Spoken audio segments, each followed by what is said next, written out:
یہ واقعہ اس زمین کا ہے جو عرب اور شام کے بیچ تھی۔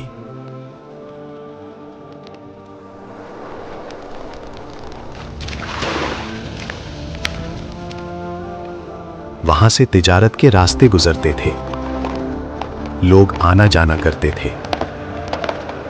اللہ نے انہیں بہت سی نعمتیں دی تھی، امن بھی تھا، سکون بھی تھا، چین بھی تھا اور طاقت بھی۔ لیکن ان لوگوں نے اللہ کا شکر ادا نہیں کیا۔ یہ ہمارا شہر ہے، ہمارے قانون، یہاں ہم جو چاہیں وہی ہوتا ہے۔ جب نعمت شکر سے جدا ہو جائے تو وہی نعمت فتنہ بن جاتی ہے۔ قوم لوط ایک ایسی قوم تھی جہاں فطرت کو پلٹ دیا گیا تھا۔ مجھے تم اچھے لگتے ہو۔ جو چیز اللہ نے حرام بنائی اسے انہوں نے اپنی پہچان بنا لیا۔ ارے بوڑھے، تو مجھے کیا صحیح غلط سکھائے گا؟ جو ہم کرتے ہیں ظلم صرف جسم کا نہیں تھا، سوچ کا بھی تھا۔ پیو شراب، آج رات مزے ان کے پاس سب کچھ تھا مگر ہدایت کی قدر نہیں تھی۔ اسی قوم میں اللہ نے اپنے بندے کو چنا، یہ تھے حضرت لوط علیہ السلام، حضرت ابراہیم علیہ السلام کے بھتیجے، ایک نبی جن کا دل صرف ایک بات سے بھرا تھا، اللہ کا پیغام۔ حضرت ابراہیم علیہ السلام نے کہا، اے لوط، اللہ نے تمہیں چنا ہے، اس قوم کے پاس جاؤ، انہیں سمجھاؤ، شاید وہ پلٹ آئیں۔ اور یوں حضرت لوط علیہ السلام نے اللہ پر بھروسہ کیا اور چل پڑے ایک مشکل امتحان کی طرف۔ انہیں بھیجا گیا ایک ایسی قوم کی طرف جہاں گناہ چھپایا نہیں جاتا تھا، کھلے عام کیا جاتا۔ تم بہت خوبصورت ہو۔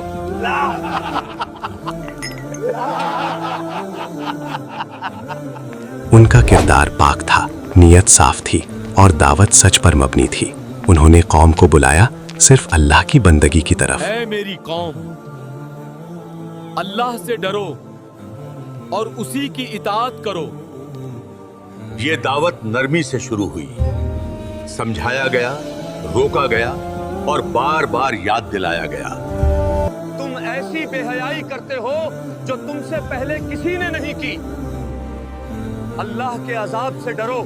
مگر جب سچ نفس کے خلاف ہو تو لوگ اسے سننا بھی پسند نہیں کرتے۔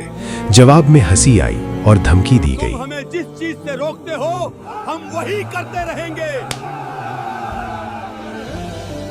حضرت لوط اپنی قوم کے لیے دکھی تھے کیونکہ وہ خود اپنا نقصان کر رہے تھے۔ اے اللہ، میں نے تیرا پیغام پہنچا دیا مگر ان کے دل نہیں کھلے۔ اے میرے رب، اب تیری ہی مدد چاہیے۔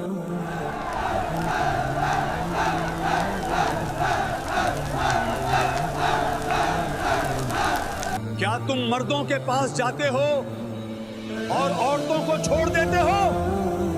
لوط کے گھر والوں کو اپنے شہر سے نکال دو۔ یہ لوگ تو بڑے پاک بننے کا دعویٰ کرتے ہیں۔ انکار کے بعد بھی دعوت جاری رہی۔ یہ اللہ کا طریقہ ہے، پہلے بات، پھر مہلت، پھر فیصلہ۔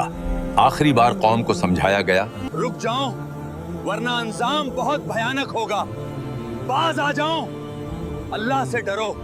جب قوم نے باز آنے سے صاف انکار کر دیا تو حضرت لوط علیہ السلام سجدے میں سر جھکا بیٹھے۔ دل بوجھل تھا، آنکھیں نم تھیں اور ہونٹوں پر صرف ایک دعا تھی، اے میرے رب، مجھے اور میرے گھر والوں کو اس گناہگار قوم سے نجات دے۔ پھر اللہ کا حکم آیا، وقت پورا ہو چکا تھا۔ فرشتے نازل ہوئے، روشنی میں لپٹے ہوئے، انسانی شکل میں۔ سب سے پہلے وہ حضرت ابراہیم علیہ السلام کے گھر آئے، مہمان بن کر، پاک، خاموش اور پر اسرار۔ حضرت ابراہیم علیہ السلام نے انہیں عزت دی، کھانا پیش کیا۔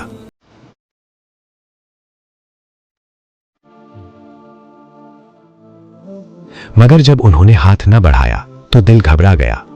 تب فرشتوں نے کہا، ڈرو مت ابراہیم، ہم اللہ کے بھیجے ہوئے فرشتے ہیں، کی قوم کی طرف جا رہے ہیں جو حد سے گزر چکی ہے اور جس پر اللہ کا عذاب آنے والا ہے۔